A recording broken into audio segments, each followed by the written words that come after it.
Lots of clouds today. At least there's no rain, I suppose, which is nice.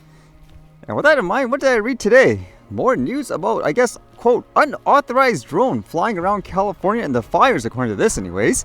This one says, unauthorized drone flights double in Southern California. 3 arrested during LA fires. As it says here, 3 people have been arrested as unauthorized drone flights have doubled in Southern California as firefighters work to contain multiple wildfires that have devastated the LA area. LA County Sheriff Robert Luna announced Monday that 3 people were arrested for 2 drone incidents during a briefing on the fires. The use of unauthorized drones is hindering the ability of firefighters trying to contain the fires that have burned more than 40,000 acres, destroyed more than 12,000 structures, and resulted in 24 confirmed deaths.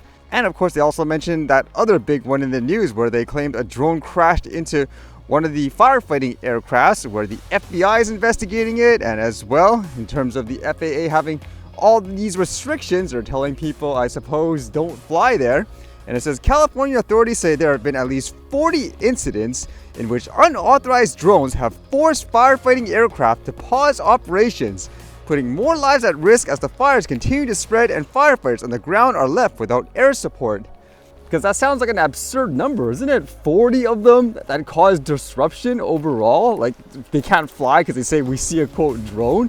Because you would think too, if it is, let's just say a consumer drone like the one they showed yesterday where it looked like it was either the Mini 3 or Mini 4, you would think they'd have a lot of tracking devices and so forth to neutralize this stuff, correct? So it just seems kind of far-fetched in my opinion with that many drones stopping operations and so forth. But either way, it sounds like there's constant fires and they're not really able to contain them for whatever reason overall.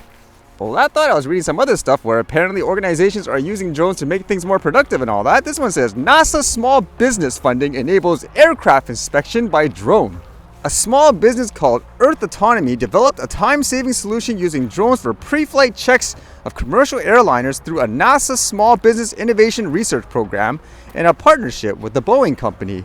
Before commercial airliners are deemed safe to fly before each trip, a pre-flight inspection must be completed.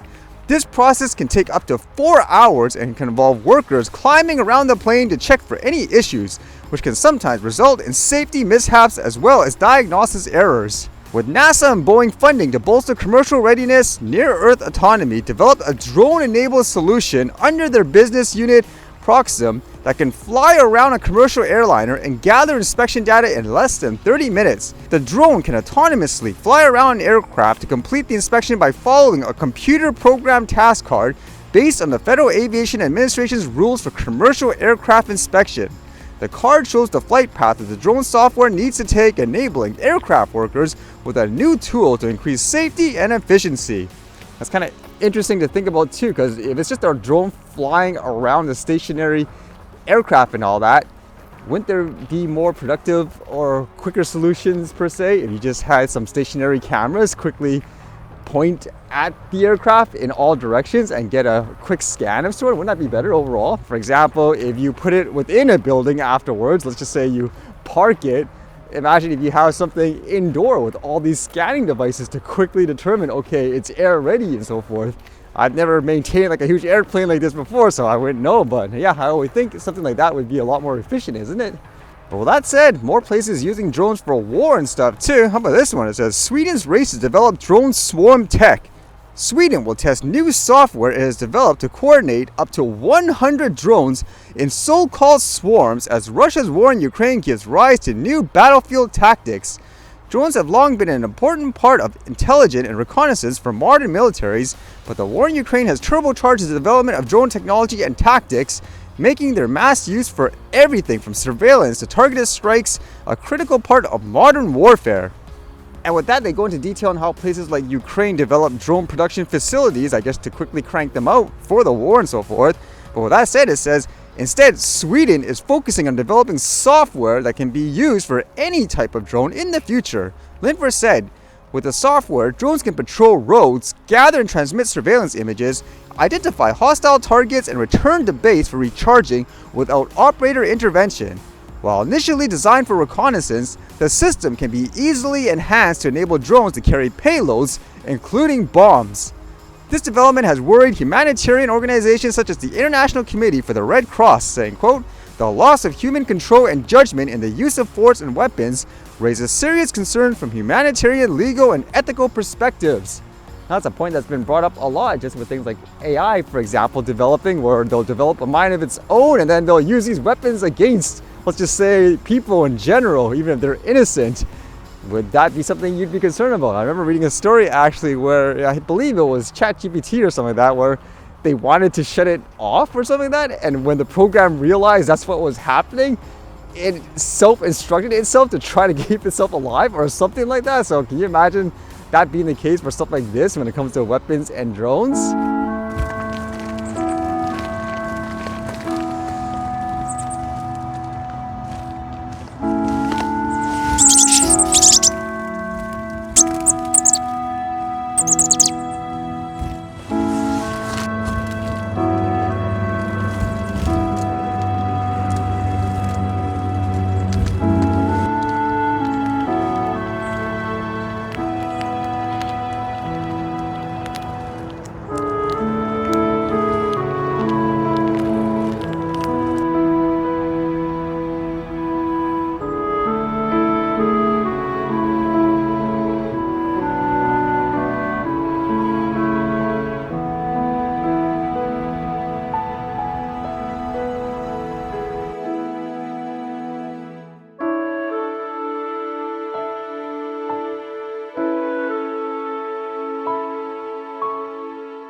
Alright, see you guys later.